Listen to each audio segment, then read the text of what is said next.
আলাইকুম রাহমাতুল্লাহ। সম্মানিত কোয়েল পাখি খামারি ভাই বোন, এই গরমে পাখি স্ট্রোক হচ্ছে, পাখি মারা যাচ্ছে, এই নিয়ে পেরেশানিতে ভুগতেছেন।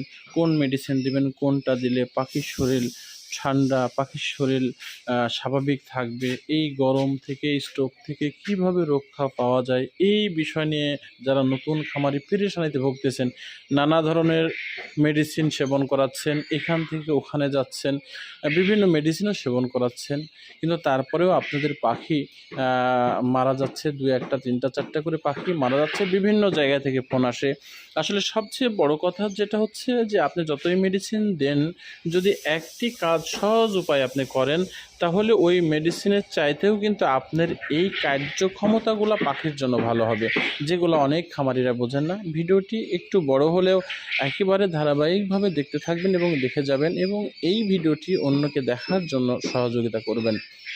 যেটা মূল কথায় আসি, আমরা গরমের সময় নানা ধরনের এই দিনের বেলাতে, দুপুরের দিকে হোক, সকালের দিকে হোক, সকালের পরের দিকে হোক, প্রাকৃতিকভাবে যে তাপগুলা আসে, এটা অনেক ডিগ্রি ছেড়ে যায়। যতটুকু পর্যন্ত পাখি থাকা দরকার ওভার হয়ে যায়।